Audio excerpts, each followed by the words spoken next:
Scene title, Interrogation Room, Cigarettes and Regret. Short summary, Kevin sits cuffed in the federal interrogation room, sweaty, tired, and broken. He lights a cigarette, looks Agent Cross dead in the eye, and starts telling everything.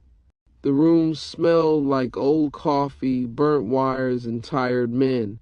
The ceiling light flickered like it had better places to be. Kevin sat slouched in a metal chair, hands cuffed in front of him, one ankle chained to the floor like he was some wild dog they dragged in from the street. Sweat had dried on his forehead hours ago, leaving a sticky grime across his skin. The clock on the wall clicked louder than it needed to. Kevin squinted at it, then shifted his eyes to the one-way mirror. He could feel them back there, the feds, watching, listening, taking notes on him like he was some damn project. Agent Marcus Cross stepped back into the room carrying a small styrofoam cup of coffee, his button-up shirt untucked on one side, dark rings under both eyes. The man looked like he hadn't slept in days. "Cigarette?" Kev asked, voice low and scratchy. Cross sighed. "You're not supposed to smoke in here." Kev leaned back, rattling the chain at his ankle like it was a joke. "Come on, man. After everything, I can't get one cigarette?" Cross didn't answer.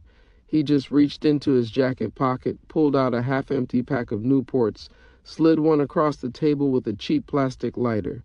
Kev smiled, more out of spite than gratitude.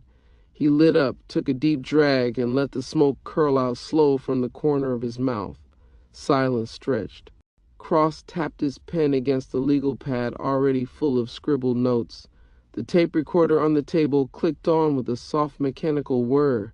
"All right, Kevin. From the beginning. Start talking."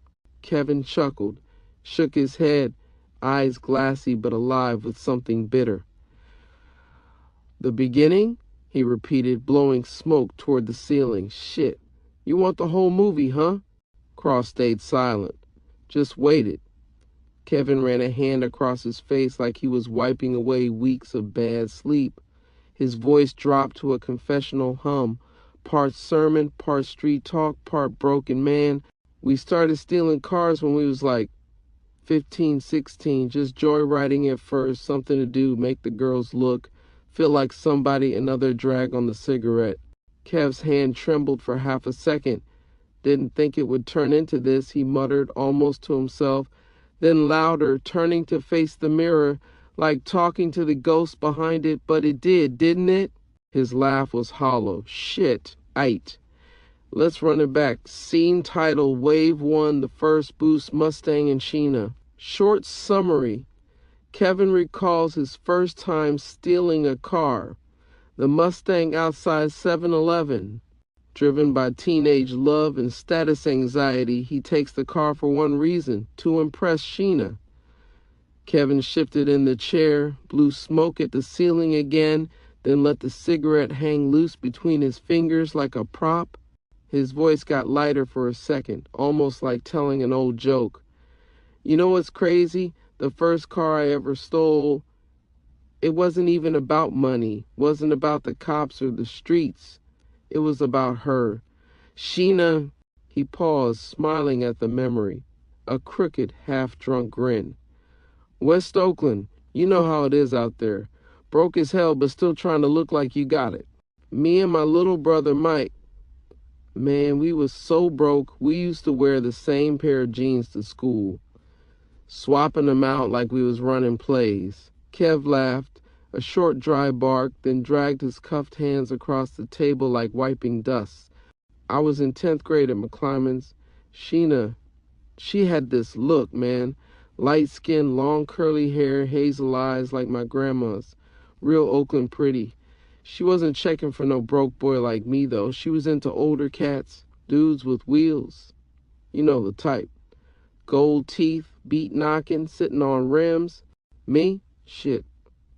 I could barely afford clean sneakers." Kevin took another pull from the cigarette, tapped ash onto the table without even looking. "So one day, me and Mike walking home from school, right by that 7-Eleven off-market. It's late spring, sun's still out, hot as hell. We stopped to grab a soda or something, and there it is. A Mustang 5 convertible, candy red, top down, engine running. Like God parked it there just for me. His eyes glazed a little, like he was back there for real now. I stood there frozen for like 2 seconds, then it hit me. Get in a car, fool. That little voice in my head that I never stopped listening to since. I told Mike, stay here. Slid into the driver's seat like I'd been doing it my whole life. Only car I'd driven before that was my grandpa's beat-up Oldsmobile to the corner store. Kevin's hands mime gripping the wheel, thumb twitching like muscle memory. I put my foot on the brake, shifted into drive, felt the engine rumble under me. I swear to God, I fell in love that second. The power, the speed, the freedom. Shit felt like flying. He paused, staring off, smile fading. I didn't even think about who owned it. Didn't think about the cops. Only thing I saw in my head was Sheena's face when I pulled up to school in that car. Another drag. I parked it overnight in the cut behind Mrs. Dillard's abandoned lot. Next morning, got up early, put on my cleanest hoodie, grabbed Mike, and fired that bitch up. The whole time he's sitting in the passenger seat, looking at me like, bro, you really on some dumb shit. But I ain't care. Kev smirked, shaking his head. We pull up to school, McClymonds parking lot, engine growling, music up, whole damn yard turned their heads. Girls pointing, dudes hating. That ain't his car. I heard at least 6 fools say that walking past. Kevin flicked ash again, eyes lit like he was reliving it.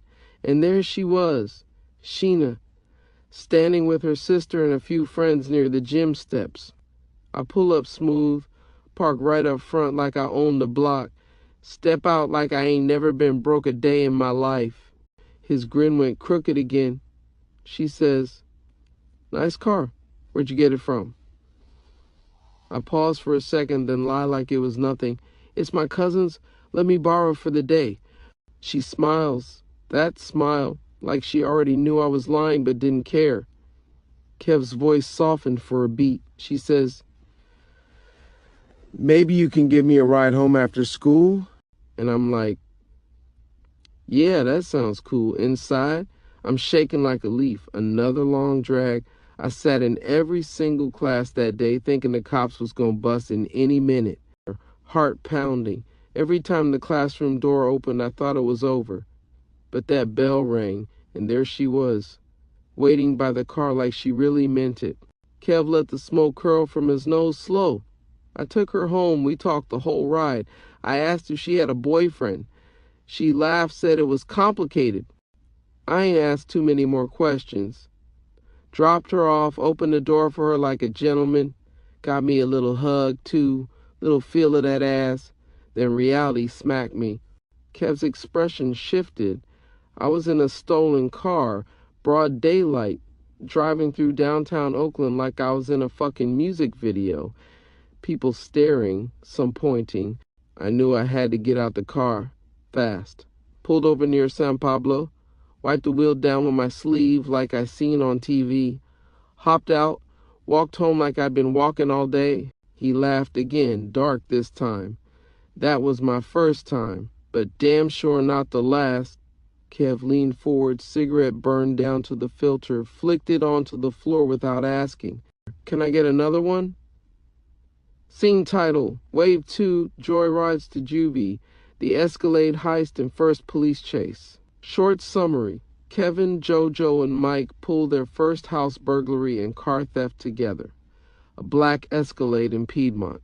What starts as a joyride to a party turns into a high-speed freeway chase and their first stint in juvie.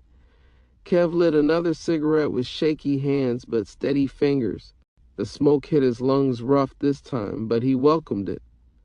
He sat forward, elbows on the table, staring at some invisible spot past Agent Cross's shoulder. By my senior year, shit was regular. Kev started, voice low but thick with memory. I was full-blown thugging. Ain't been to juvie yet, but it was coming. I could feel it. He smiled a little, almost like he still found the whole thing funny. Mike came in the room one afternoon, all hyped up about this party coming up. Big house party in the hills. Everybody who mattered was going to be there. I wasn't really tripping at first. Me and Sheena was official by then. Long phone calls, late night link-ups, all that. But she wanted to roll with her girls that night. Girls' night, she called it. Kev snorted at the memory. I'm sitting on the bed, salty as hell, mad at nothing. Then here come Keys. That's Mike, by the way. His nickname back then. Always juiced up, talking fast. Yo, Kev, what's up with the party? What we riding in? Kev let the cigarette hang at his lip for a second, both hands gesturing wide like he was replaying the whole conversation. I shrugged. I wasn't tripping. Then JoJo pop up, grinning like he always do. Oh shit, you a nigga like me might boost a Maserati or Porsche or something, you feel me? Joking, but halfway serious. That's the thing with JoJo. Couldn't never tell when he was playing or for real. Kevin shook his head, letting out a half laugh, then dragged deep on the Newport. I said, but from where though? And all three of us just sat there, thinking. Then JoJo snapped his fingers like he had a revelation. Nigga, I'm trying to hit somebody's house, somebody out on vacation or something, so we can keep the motherfucker for at least a couple days. You feel me? Kevin chuckled dryly. Mike said, y'all niggas crazy. I'll just take the bus. Straight like that. Like he was the voice of reason or something. And JoJo ain't miss a beat. Man, if you scared, just say that. If you ain't trying to get no pussy, just say that. Me and JoJo cracked up. Mike just shook his head. Don't want to go to jail, he mumbled. Kev paused, lowering his eyes for a second like the weight of what was coming next sat on his shoulders. JoJo stopped laughing, got real serious, looked at both of us. There you go. Don't even say the J word. We've had all this good luck all this time, 2 summers now. Don't even say it. Another drag. So that night, we made our way to the Piedmont district. Rich neighborhood. Big houses, long driveways, no neighbors watching. We scoped out this 2-story Spanish-style crib with the lights off and newspapers stacked on the porch like nobody been home for days. Kevin's voice grew sharper, more focused, like he was back there creeping through the shadows. JoJo went around back, checked windows. Me and Mike stuck near the garage. JoJo came back grinning like always. Garage door ain't even locked, bro. Kev smirked, shaking his head at the memory. We slid in, real quiet. Inside the garage sat this black 2000 Escalade on big chrome rims, fresh off of details, still smelled like leather and air freshener. JoJo seen it and lost his mind. Oh, this it right here, he yelled, way too loud for the situation. Kevin leaned back, eyes glazing again like movie reels playing in his head. I popped the driver's side door, went under the dash, ready to hotwire. But before I could even touch a wire, Mike holds up the keys, sitting right there on a hook by the door to the house. Whole mission just got easy. Kevin tapped Ash onto the floor, unbothered by the mess. We didn't stop there, though. Grabbed some jewelry, a couple of watches, a little bit of cash we found in the bedroom. Light work. JoJo stuffing random shit in a pillowcase like we was in a cartoon. I told him, nigga, focus on the car. He just laughed, a long pause. We all hopped in the Escalade, me behind the wheel. JoJo in the back seat hyped up, Mike riding shotgun, system bumping. Bass shaking the seats felt like kings. Kevin's smile faded, his tone darkening like the sky before rain. On the way to the party, JoJo insisted we had to grab some weed, said we couldn't pull up empty. That meant crossing to the other side of town, risky. But I ain't never been one to tell him no. Plus, I was feeling myself. Big Escalade, music loud, windows down. We was untouchable, right? Kev paused to stub out the cigarette on the table, grinding it out slow like it owed him something. We pull up to the spot. Crowd of people outside the apartment building, some dudes, couple girls, everybody eyeing the truck. Me and JoJo hop out first. Mike trails behind. We grab the weed, dap up a few heads trying to act regular. But deep down, I was nervous as hell. The whole time I'm thinking, somebody gonna recognize this truck. Or the owner's gonna come around the corner any second. Kevin's voice dropped low now. We jump back in the truck. I get in the left turn lane to hop on 580 West, headed back to the town, and that's when I see him. Red and blue lights flashing behind us. He paused, long enough that Cross shifted in his seat. I always told myself, if the cops get behind me, I ain't pulling over. Period. Jail? No. My mom would kill me before the law would. Kevin's breathing got shallow. His hands clenched into loose fists against the table. I floored it. Big Escalade swerved hard right, tires squealing. JoJo in the back screaming, grabbing the headrest. Mike yelling at me to stop. I couldn't hear nothing. Just the engine and the sirens. Kev's hands mimicked the wheel again. We hit the on-ramp, jumped on the freeway, 580 West. Night air slapping through the windows. Traffic was light, thank God. I pushed that truck damn near to 90, weaving in and out of lanes like it was a Civic. His jaw tightened. My plan? Get back to West Oakland. Get close enough to home that we could jump out and run. I knew them back streets. They didn't. I just needed to make it 2 more exits. West Street. Then I was gone. A hollow laugh escaped his throat. But right before the exit, coming down that hill under the overpass, I lost control, slammed the Escalade into the concrete wall, whole front end folded like paper. Kev looked up at Cross now for the first time since starting the story. We had our seatbelts on, though. That's the only reason we ain't die right there. All 3 of us kicked the doors open, tried to run. But by the time my feet hit the pavement, I heard the cops yelling, "Freeze! Get on the ground!" Guns drawn, lights everywhere like a fucking movie. Kev rubbed his wrists where the cuffs now sat. They took us all in. Mike got off light joyriding charge, but me and JoJo, 8 months in juvie. First real taste. A pause. And you know what the worst part was? Kev muttered, almost laughing again. Cross raised an eyebrow but stayed quiet. Missed the party. Scene title. Wave 3, meeting Pat, weed runs, small-time hustles. Short summary, after juvie, Kevin reconnects with Sheena and meets Pat, her weed plug turned street mentor. Kev begins running small drug deals down to L.A. with Mike and JoJo, learning new angles of the game. Kevin's next cigarette burned faster than the last. His voice came out hoarse now, words slowing down like the weight of all this was creeping into his chest. When I got out, things was different, but not really. Same streets, same problems, same broke. But now I had a little bit more game. Juvia'll do that to you. Teach you shit you ain't even asked to learn. He let out a sharp breath through his nose, almost like a laugh, but not quite. First thing I did, call Sheena. Couldn't wait. She picked up on the second ring like she already knew it was me. Told me I was stupid for getting locked up, but she still wanted to see me. Kev smirked, shaking his head. We linked up that same night. Rolled around the city in her sister's car.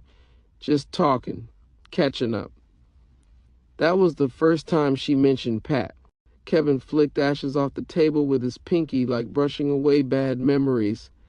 Pat was her weed man back then. Older dude, cool as hell.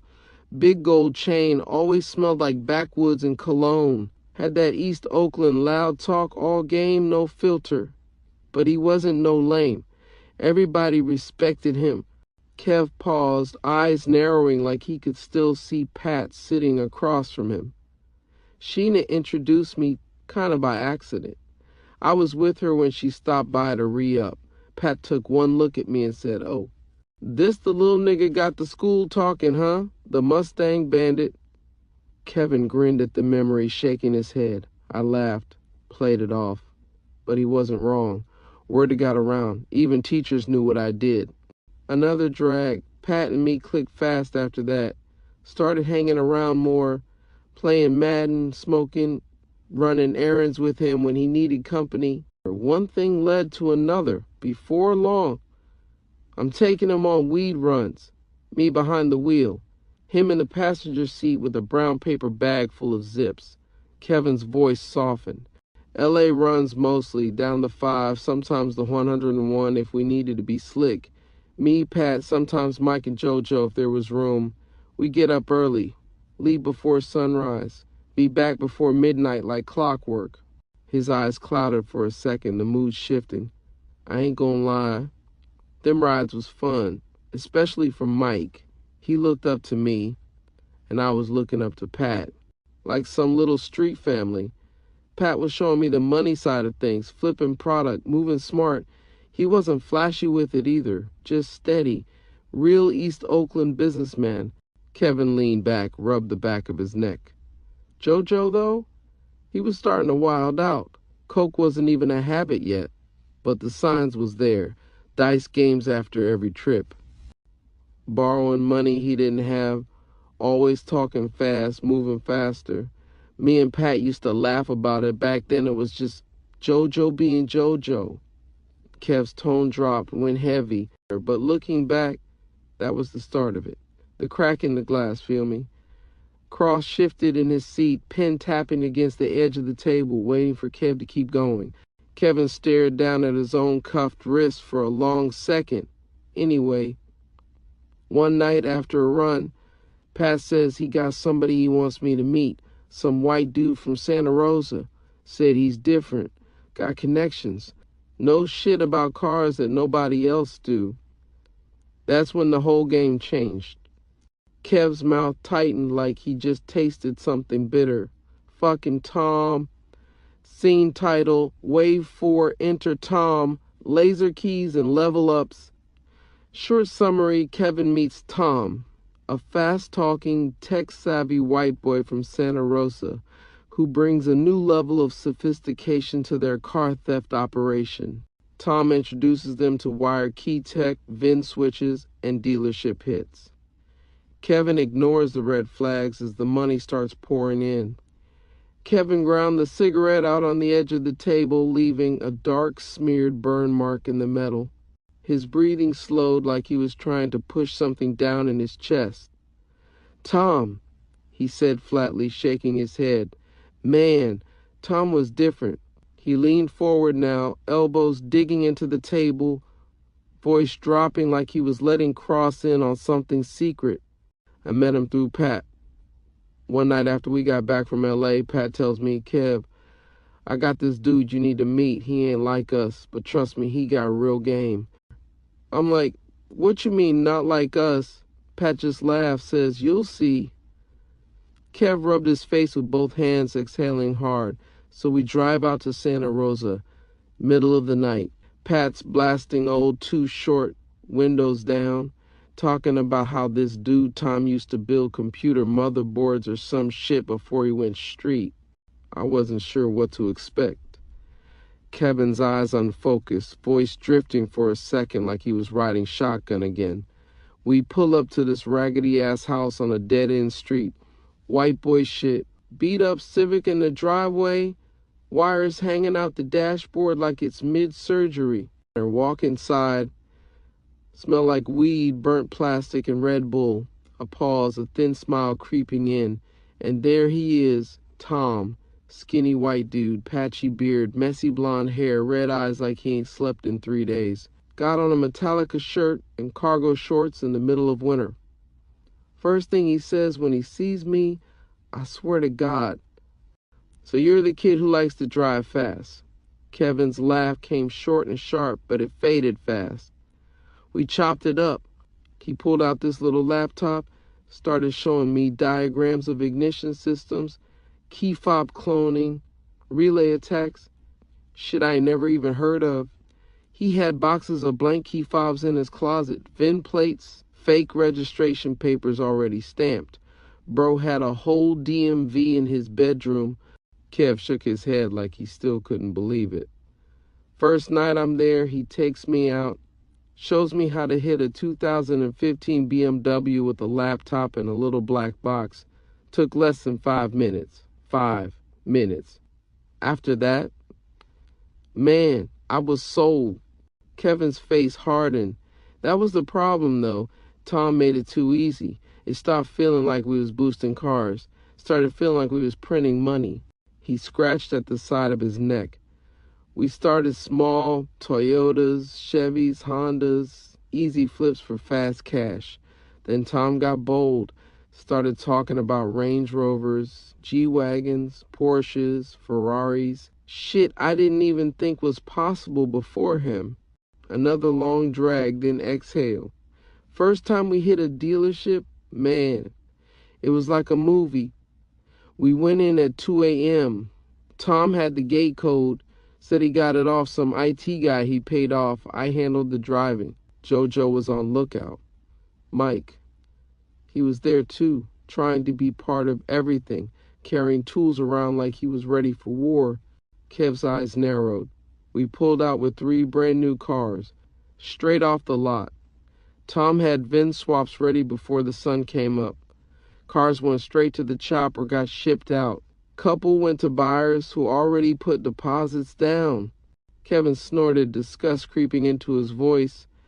Tom started calling me his favorite student, said I had the best instincts, could feel a car before it even started, used to gas me up heavy, and stupid me, I bought into it. Hook, line, sinker. He dragged hard on the Newport till the filter burned. Money started stacking. Fast, big money. I moved Mom's out the apartment, put her in a duplex by Bushrod. Sheena, she had designer bags, new shoes every week. We was eating good. Kev's face darkened, but every time Tom smiled at me, there was something fake in it. I felt it deep down, but I ignored it. Same with JoJo's nosebleeds. Same with Mike's mood swings. I just kept pushing, faster, louder, more. He flicked the burnt filter across the room like he was done with the memory, and that's how I leveled up from stealing Mustangs to knocking off dealerships and moving 6-figure whips. Kevin tapped the table twice with his knuckles, looked Cross dead in the eye. You want to know when it really started falling apart? Cross gave him a tired stare but said nothing. Kev smiled bitterly. Right after that first $1 million run, scene title, Wave 5, the big leagues, from Hondas to Ferraris. Short summary, Kevin's crew, now operating like a full-blown auto theft syndicate. Transitions from basic car thefts to high-end exotic vehicle jobs. The money flows heavy, but the risks and cracks in the crew grow with it. Kevin lit another cigarette, but this time he didn't smoke right away. He just let it burn between his fingers, staring at the cherry as if the answer to everything might be glowing there. You know what they say. Money don't change you. It just shows you who you really was the whole time. He gave a dry laugh, then dragged hard, filling his lungs before exhaling slow. After that first dealership job, it got wild quick. We went from boosting Camrys with flathead screwdrivers to pulling out of showrooms with Ferraris and Range Rovers like we had platinum credit lines. Kev's voice dropped low, like even he wasn't sure how it escalated so fast. Tom had it mapped out like a fucking science project. He had software that could clone key fobs, fake auction paperwork for transporters, even had plates ready from other states. Every time I thought I'd seen it all, he showed me some new trick. Kevin laughed bitterly. First time I slid into a Lambo, man, the leather smelled like money. Engine purred like it knew me already. Took that bitch down 880 doing 110 like I was in a race I couldn't lose. Felt untouchable. He flicked ash toward the floor, staring at the table like it insulted him. Money started coming in too fast to count. I was buying kicks 3 pairs at a time. Gold chains, watches. Took Sheena to Vegas for her birthday. Flew first class for no reason but to say I did it. His voice softened at her name. She never left, through all of it. The late nights, the close calls, the shootouts. She stayed, used to cuss me out daily, tell me I was going to end up dead or locked. But she stayed.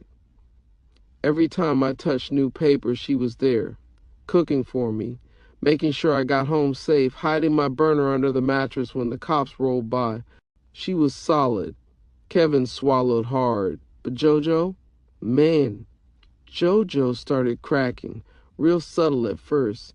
He'd show up late to runs, always sniffing, wiping his nose, grinding his teeth like he had some sugar stuck back there. Dice games got worse.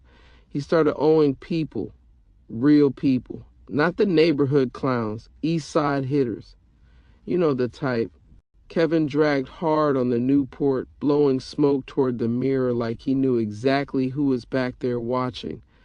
I didn't pay enough attention, though. I was too busy counting money and learning Tom's next play. Tom was giving me car lists now, like a fucking shopping list.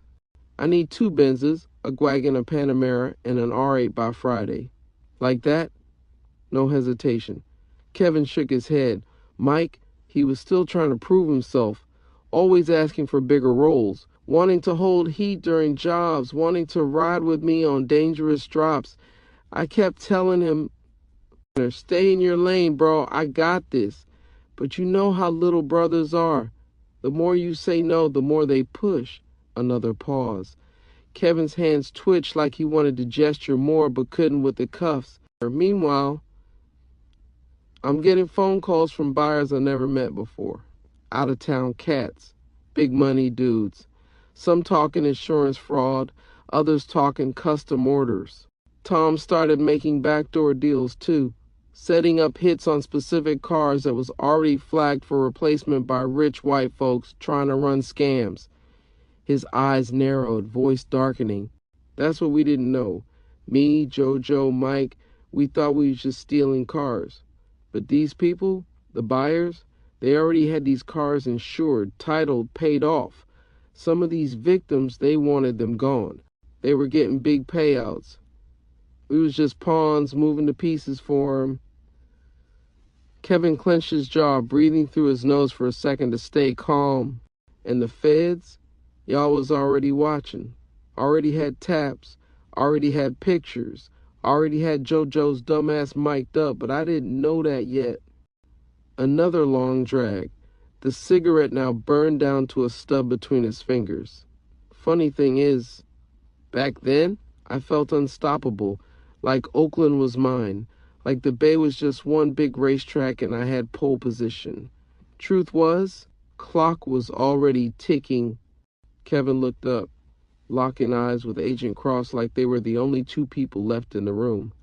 And then we hit that $1 million mark. And that's when everything started to rot from the inside out. Scene title, Wave 6, Cracks in the Crew, JoJo's Coke and Gambling. Short summary, as the money stacks, JoJo spirals deeper into cocaine use and gambling debt. Kevin starts noticing small things, missed calls, sketchy behavior, but stays in denial. Behind Kevin's back, JoJo makes decisions that will put the whole crew in danger.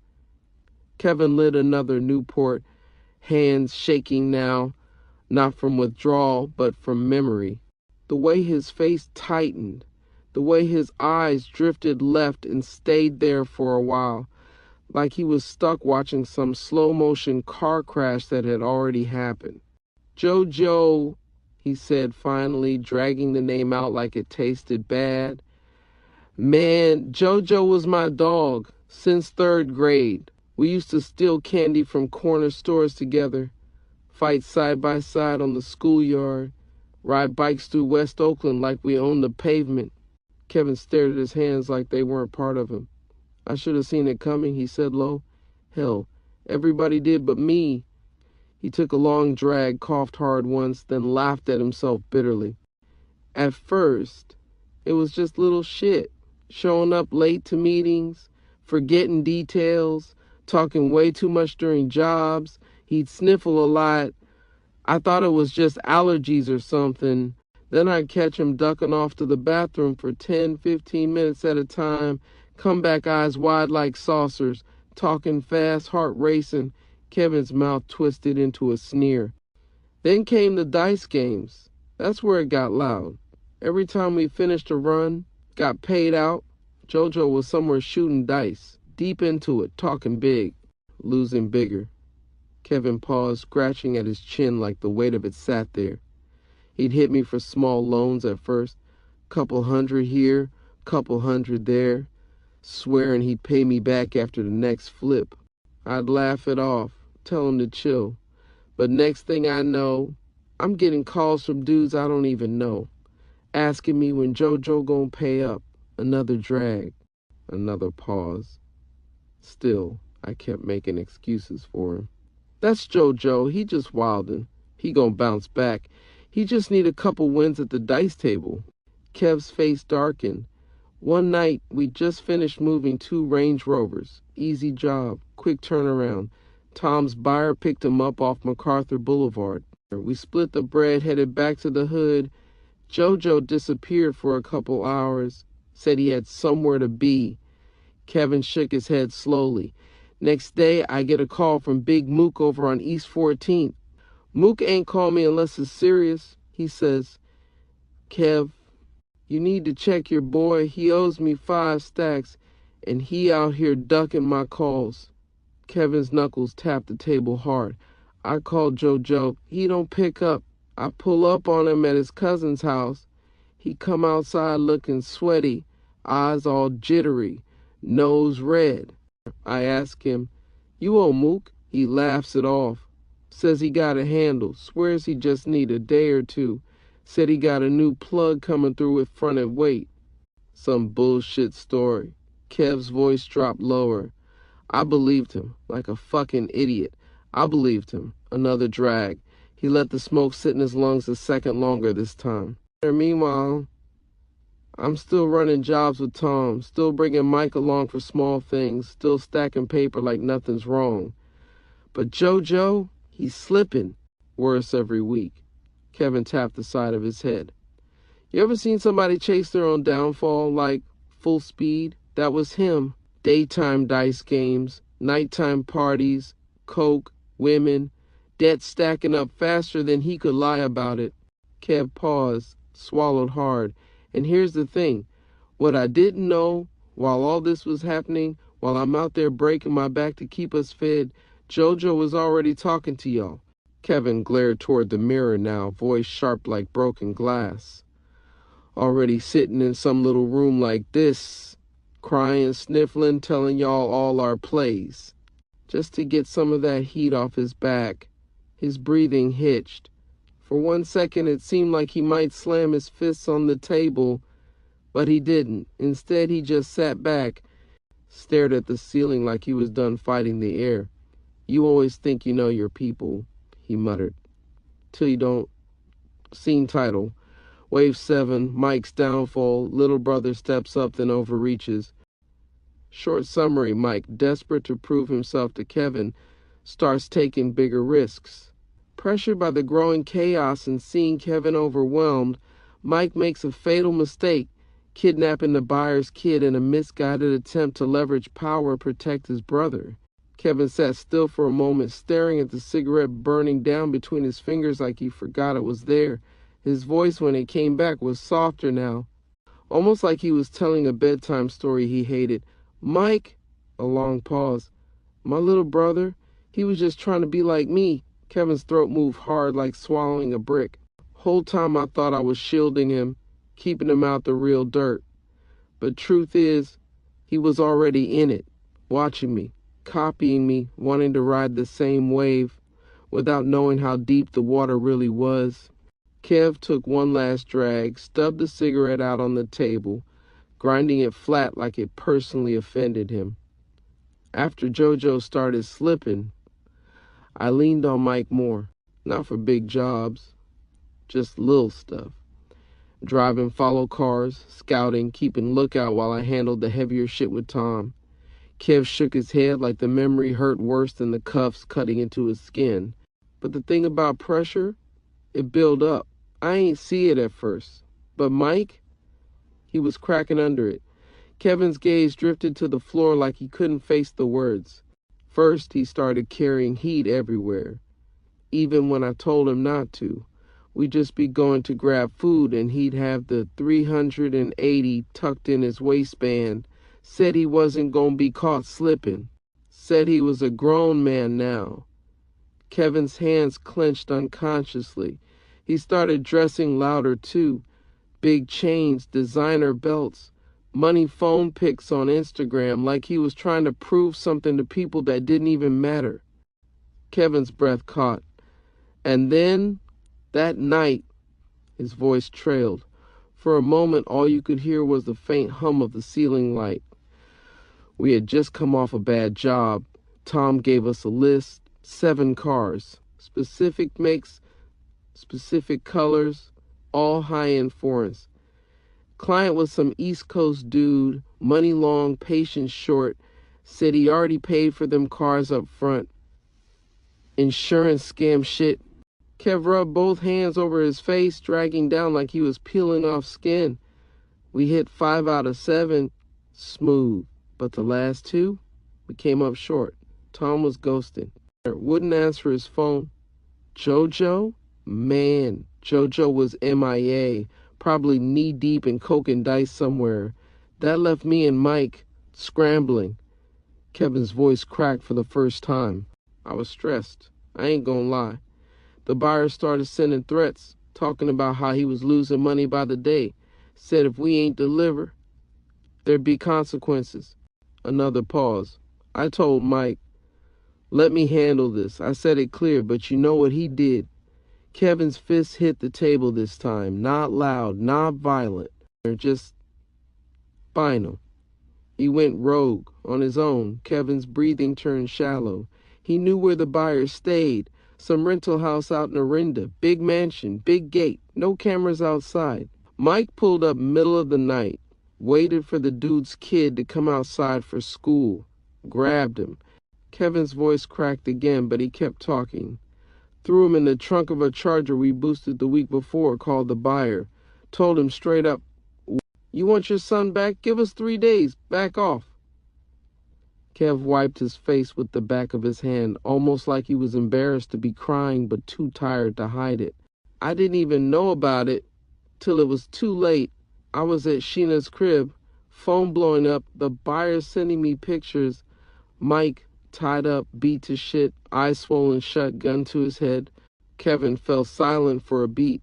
They grabbed me and JoJo later that same day, took us to some warehouse off Hagenberger, tied us to chairs, made us watch. Kevin's hands trembled. His voice dropped into a whisper now. They shot my brother. Right in front of me, put 1 in his chest, 2 in his head. Kev closed his eyes tight, like shutting off a movie in his brain. I screamed till my throat gave out, but it didn't matter. They left his body on the floor, left me and JoJo alive, just long enough to tell us. Kevin's eyes open, hollow now. We had 1 more shot to deliver the rest of the cars, or we was next. Silence hung heavy in the room. Agent Cross didn't say a word. The pen he'd been holding lay forgotten on the table. Kev exhaled long and slow like he'd been holding that breath for years. After that, Kev's voice turned dead flat. I ain't care about shit no more. Scene title. Wave 8 JoJo flips. The first snitch. Short summary: after Mike's death, Kevin and JoJo get deeper in over their heads. Unbeknownst to Kevin, JoJo, under pressure from gambling debts and scared for his life, has already been cooperating with the feds. While Kev scrambles to finish the car list, JoJo feeds Agent Cross everything. Kevin sat slumped now, staring at the cigarette pack like he was debating lighting another one or just letting the cancer catch him faster. He laughed under his breath. It wasn't a happy sound. You know what's crazy? Kev said finally, dragging his eyes up to meet Cross's. After Mike, after everything, I still trusted JoJo. His smile cracked around the edges like it physically hurt to hold. Me and him, we went right back to work. I was down 2 drivers, no Tom, no Mike, and JoJo was the only one left. We were supposed to finish that list. 7 cars. I was already short 2. Still needed an S-Class Benz and a Panamera. Time was ticking. Kevin's knee started bouncing under the table, nerves catching up. So, I went solo for a couple jobs, hit a Benz off Grand Ave, got a CLS instead of an S, but figured the buyer wouldn't trip if I made it up with something flashier. Took it straight to the chop. Same night, JoJo calls me, talking about he got a line on the Porsche. Kevin's face twisted. He was acting weird though, real jumpy. Kept asking me dumb shit, like what streets I was taking, what time I'd be leaving, who was riding with me. Kept repeating stuff like he needed me to say it twice. Kevin paused. Should have known then. Something was off. A bitter laugh. But I ain't think like that. I was too busy trying to stay alive, trying to finish the list, trying to stop my brother's blood from drying on my shoes. Kev pulled in a breath like dragging air through cement. Next night, I'll pull up to meet JoJo off 98, near that busted tire shop, place we always met when shit got hot. Kevin's eyes got narrow, jaw flexing. JoJo hops in my passenger seat, eyes wide, knee bouncing, sniffing hard like he'd been running a marathon. Says he got a drop on the Panamera, some doctor up in the hills, real light work.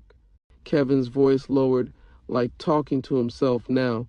While he's giving me the rundown, I catch him glance at his phone, then at the street, like he waiting for something. Kev smiled dark, slow, like poison working through his veins. That's when the unmarked pulled up, black Suburban, 2 Crown Vics behind it, full-blown alphabet boys. Y'all came in hot, like you was starring in your own action movie. Cross's face stayed stone still, but a small muscle twitched at his temple. Kevin's eyes stayed locked on him. Y'all swarmed the car, pulled me out the seat, slammed me face first into the pavement like I was a flight risk. All the while, JoJo sitting there with his hands up like he's just some innocent bystander. Kevin snorted. Took me a few hours to put it together. First clue? The way none of y'all even looked at JoJo too hard. No cuffs, no threats, just a little tap on the shoulder like, good job, buddy. Kevin's voice dropped cold. Then I saw him in the hallway at the station, walking free, hoodie on, head down. Couldn't even look me in the face. Kev's fist clenched, knuckles going white. That's when I knew. My best friend, my brother since grade school, he been feeding y'all this whole time, setting me up, giving you routes, drop locations, times, everything. Kevin laughed once, sharp and humorless. And the worst part, I still wasn't surprised, a beat. 'Cause by then, everybody I loved was either dead, scared, or already turned against me. Kevin leaned back in the chair, eyes hollow. So yeah, JoJo flipped, Tom flipped. Hell, if you told me Sheena flipped too, I probably wouldn't blink. Another long breath. Kevin glanced at the mirror, knowing JoJo was probably back there somewhere, watching, hiding. You want to know why I kept running jobs after that? Kevin asked, tilting his head. Cross didn't answer. Kevin smiled like a man halfway to losing his mind, 'cause it didn't matter no more. Scene title, Wave 9, the job that got Mike killed. The list, the warehouse, the breakdown. Short summary, Kevin recounts the final car list, the one that got Mike killed. With Tom gone and JoJo unreliable, Kevin scrambles to finish the job solo, but it's too late. The buyer delivers punishment at the warehouse, forcing Kevin to watch Mike's execution. Kevin sat forward now, both elbows on the table, cigarette burning between his fingers but forgotten. His voice got low, that dead, flat tone like a man retelling a nightmare for the 100th time. So after JoJo flipped, after Tom disappeared, I was left standing in the middle of the fire by myself. He laughed, quiet, bitter. You know what that feels like? To realize everybody around you done either died or snitched, and you still got 7 goddamn cars to deliver to some people who don't take ILs? Kevin shook his head, dragging his palms down his face like he wanted to peel off his own skin. The list, It was like my death sentence. $3 million worth of cars, specific models, specific colors, no room for mistakes, no room for delays. Kevin started ticking them off on his fingers. 2 Bentleys, 1 G-Wagon, 2 S-Class Benzes, 1 Porsche Panamera, and one fucking Aston Martin, like I got James Bond parked in my backyard or something. He paused, breathing heavy. Mike, he wasn't supposed to be part of it. After that mess with the buyer's kid, after the threats, I told him to lay low, told him to stay at Sheena's crib, but Mike, man, he couldn't sit still. Kevin's hands clenched. I was out every night, hot wiring, ghosting cameras, hitting dealerships solo, moving like a madman. I hit 5 of the 7, fast, way faster than I shoulda, barely sleeping, barely eating, just grinding, knowing if I slowed down, I'd end up with a bullet in my head. Kevin blinked hard, like shaking the images out of his brain. Meanwhile, the buyer? He kept sending messages, dropping bodies, making examples out of people in the city that ain't even have shit to do with us, letting me know clock was running out. A muscle twitched in Kevin's jaw. Night before the deadline, I'm sitting in Sheena's living room, trying to figure out how to get the last 2 cars, and Mike walks in. Kevin's stare went distant. Black eye, busted lip, carrying that same 380 he wasn't supposed to have. Kev swallowed hard. He said, "Bro, I got you. Don't trip." I asked him what the fuck that meant. He just smiled. That dumb, brave-ass smile like he was invincible. Kevin's fist tightened on the table, knuckles popping. Next thing I know, I get a call. Unknown number. Answer it, and it's the buyer's voice. Calm, cold. Kevin's breathing slowed. "We got your brother," he said. "You got 30 minutes to get to the warehouse, or we'll mail him to you in pieces." Kev closed his eyes for a second. When he opened them, they were glassy. Red, worn. I got there fast as hell, screaming through red lights. Almost flipped my car on 7th Street, a long pause. Kevin's next words came out flat, hollow. When I walked in, they had Mike tied to a chair, duct tape over his mouth. Face already swollen, eyes barely open. Kevin's voice cracked. I begged. I offered money I didn't have. Promised cars I hadn't stolen yet. Said I'd get him the whole list. Plus extra. He swallowed. They didn't care. Another pause. They dragged me to a chair, zip-tied my wrists behind it, forced my eyes open, made me watch while they put him on his knees. Kevin wiped his face again, hands shaking. 1 in the chest, 2 in the head, just like that. Silent stretch. I screamed so hard, my throat started bleeding. His voice turned quieter. They left his body there. Told me I had 72 hours to finish the job, or me and JoJo were next. Kevin slumped in the chair like the air had left him. I ain't never been the same since. Scene title, Wave 10, Tom flips, the final betrayal. Short summary: after Mike's death, Kevin scrambles to finish the last of the car list by himself. Desperate and sloppy, he tries to pull Tom back in for help, but Tom has already flipped to the feds. The betrayal hits Kevin harder than he expects. Kevin sat still for a while this time. No cigarette, no tapping, just staring at the center of the table like he could burn a hole through it with pure thought. When he spoke again, his voice was quiet. Too quiet. After Mike, I ain't have no reason to care anymore. I was moving like a dead man walking. A dry laugh left his throat. Still, I went after them last 2 cars like I had something to prove. Hitting dealership lots by myself, popping locks on Bentleys like I was back boosting Civics at 16. Kevin's lips twisted into something that wanted to be a smile but couldn't quite make it. I was sloppy though, real sloppy. Couldn't sleep, couldn't eat, jumping at every siren. Every knock at the door sounded like the feds or worse. He dragged his hands down his face. I still had Tom's number saved, even after he ghosted, even after he stopped answering my calls, ducked my texts. Kevin's voice flattened. So one night, I call him. He leaned forward now, elbows back on the table. Didn't think he'd answer, but he did. Kevin blinked slow, like the memory was crawling over his skin. He sounded cool. Too cool. Like nothing was happening. Like my brother ain't just got murdered 2 nights before. Kevin mocked Tom's voice, the fake cheer in it. Kev, bro, you alive? I've been worried about you, man. You good? Kev's lip curled. I told him straight up, I need your help. I need 2 drivers. I gotta finish this list or I'm next. Kevin's shoulders dropped like he could still feel the exhaustion. Tom starts with the fake concern, the usual bull. Says he'll think about it. Says he'll see what he can do. Tells me to meet him in Emeryville the next night, behind that old Toys R Us. Kevin snorted. I show up early, park across the lot, engine running, watching every car that pulls in. He paused.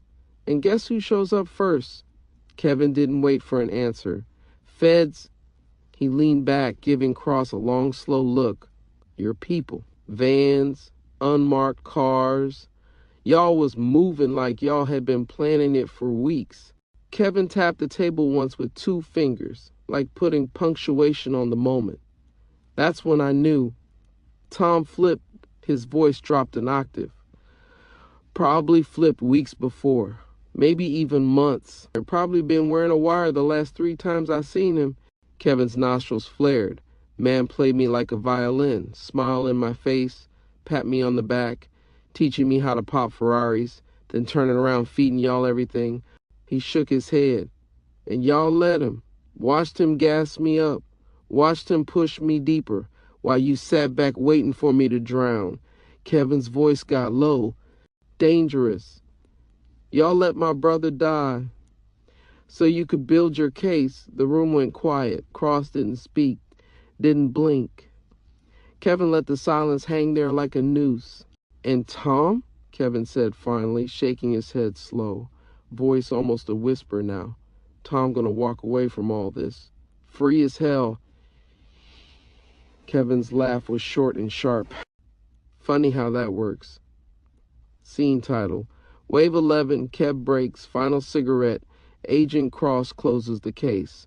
Short summary. After spilling the whole story, Kevin emotionally collapses at the table. Agent Cross watches from the other side of the glass, reflecting on the cost of closing the case, not just for Kevin, but for himself, his marriage, and his own soul. Kevin sat silent now. No more jokes, no more bravado, no more fake laughs, just breathing, slow, uneven, like each inhale hurt more than the last. The room felt smaller somehow, walls creeping in, that cheap fluorescent light overhead buzzing low like it was tired too. Kevin's cuffed hands rested flat on the table, palms open like he had nothing left to hold on to. Can I get one more cigarette? He asked, voice cracked like old paint. Cross didn't answer at first, just stared, the tired lines in his face deeper now. Shirt rumpled, tie long since loosened. Without a word, Cross slid the pack across the table, left the lighter sitting right beside it. Kev lit up slow, holding the first drag in his lungs like it was oxygen. And then, without warning, he broke. Head dropped into both hands, shoulders shaking, that ugly kind of crying, the kind where it's all snot and spit and raw throat sounds, the kind you can't stop even when you want to. For a full minute, maybe 2, the only noise in the room was Kevin falling apart. Cross sat back, exhaling through his nose like he was letting out a ghost. Through the one-way mirror, Agent Cross's supervisor watched, arms crossed, eyes cold. Somewhere behind them, paperwork was already being typed up. Case closed. Cross stood up, stretched like a man twice his age. Later that night, he sat alone in his car outside his house in Walnut Creek, engine off, house lights dark, his wife's car still in the driveway, but her suitcase by the door. She left that morning after one too many arguments, another casualty. Cross rubbed his wedding ring with his thumb like it was stuck, then finally took it off and dropped it in the center console. His phone buzzed. A message from his supervisor. Press wants a statement by morning. Congrats, by the way. Hell of a case. Cross closed his eyes, leaned his head back against the seat, and let the silence press in. Meanwhile, back in holding, Kevin sat alone at the table, cigarette burned to the filter, and said nothing. End of story. Starting with JoJo's snitch scene, FBI interview room full dialogue. Scene titled JoJo's flip behind closed doors. The small interview room smelled like bleach and fear. JoJo sat on the edge of the metal chair, both legs bouncing like he had a drum solo stuck in his kneecaps. Sweat beaded at his temple, even though the air conditioner in the ceiling was rattling at full blast. He wiped his nose with the back of his hand, sniffed hard, then glanced at the one-way mirror like it might bite him. On the table, a small plastic cup of water, untouched, an unopened pack of tissues. Agent Marcus Cross sat across from him, sleeves rolled up, tie loose, patience thin.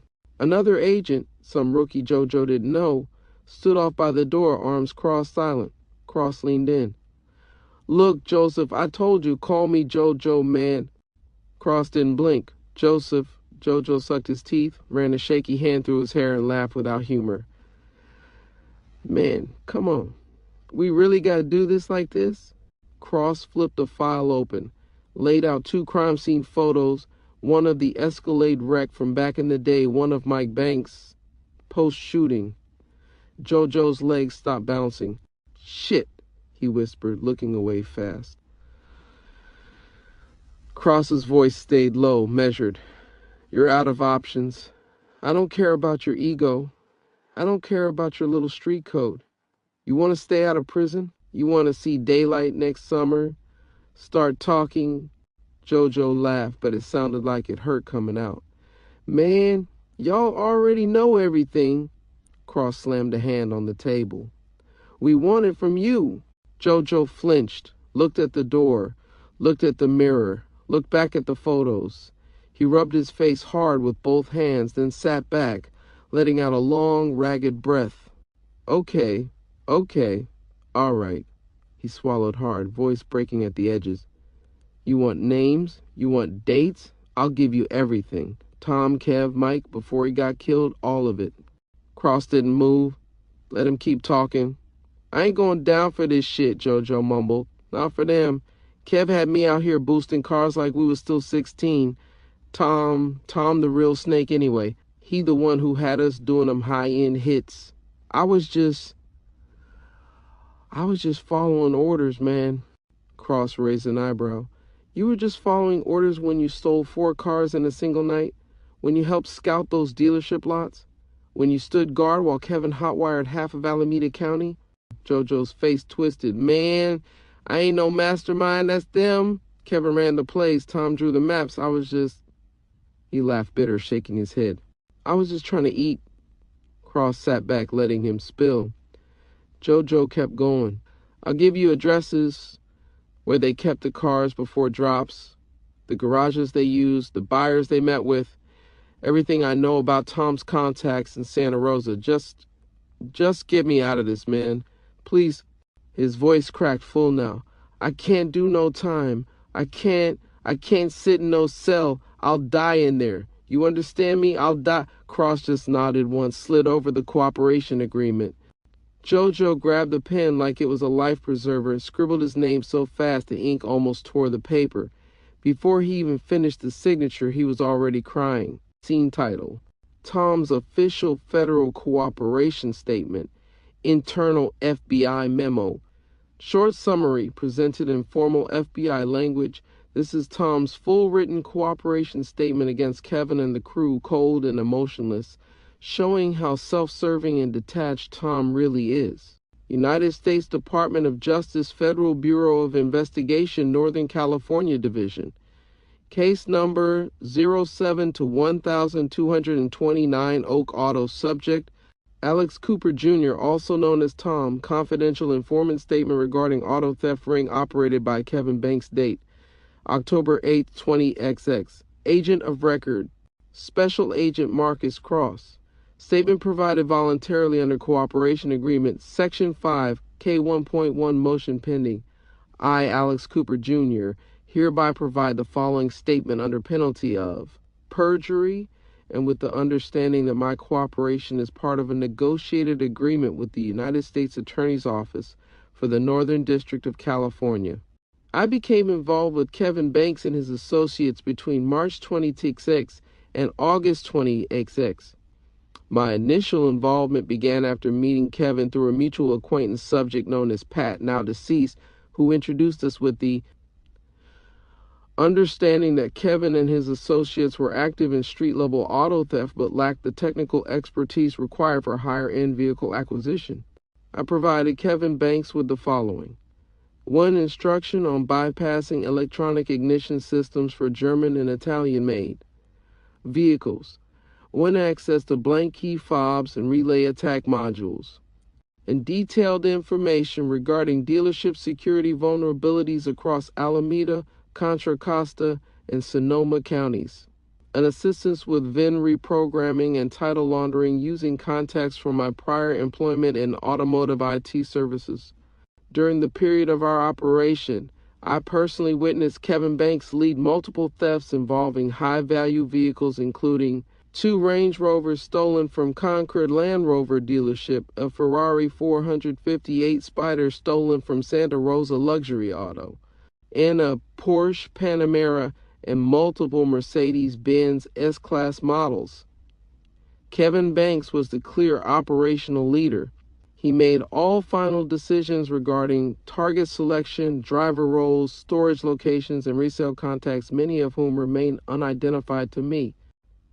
I was not present for any acts of violence conducted by Kevin Banks or his associates. My involvement remained logistical and technical. I did, however, become aware after the fact of the homicide of Michael Banks, Kevin's brother, and understand that this was related to a failed vehicle delivery and subsequent retaliation by the buyer organization known as the Orinda Client True Identity, pending further investigation. Upon being approached by federal agents, I agreed to cooperate immediately.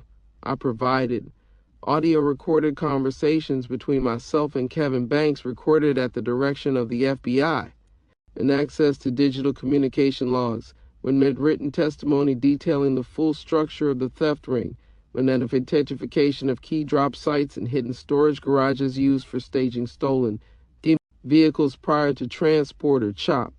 I was informed that my cooperation will be considered during sentencing. I understand the consequences of providing false information. Signed, Alex Cooper Jr. Tom. Date, October 8, 20XX. Witnessed by Special Agent Marcus Cross, Special Agent Jenna Morales. Scene title, Agent Cross, the case that broke my house. Short summary: Agent Marcus Cross, sitting alone in his kitchen late at night, reflects on how chasing Kevin's crew wrecked his marriage. His wife has left, and he's left staring at cold coffee and colder regrets. The house was quiet. Too quiet. Agent Marcus Cross sat at the kitchen table, still wearing yesterday's suit pants and a wrinkled white shirt, the top buttons undone. His tie was draped over the back of a chair like it had given up hours ago. A half-empty cup of coffee sat untouched near his elbow. Cold now, same as the air in the room. The digital clock on the microwave blinked 2:41 a.m. On the table beside him, a manila folder sat fat with printouts. Surveillance photos of Kevin Banks' wiretap transcripts, JoJo's cooperation agreement. Cross flipped the folder closed like it was cursing at him. In the corner of the kitchen, near the back door, sat her suitcase, still there, still zipped, still final. Laura had left 2 nights ago. It hadn't been some screaming match, not some dramatic throwing dishes kind of fight, just a quiet, tired ending. She'd stood in the doorway with her coat on, keys in her hand, looking at him like she didn't even recognize the man sitting at this same kitchen table. "I waited for you," she'd said. No yelling, no tears, just done. "I waited for months, through stakeouts, missed dinners, through every voicemail you never returned, through every late night you came home smelling like cold coffee and lies."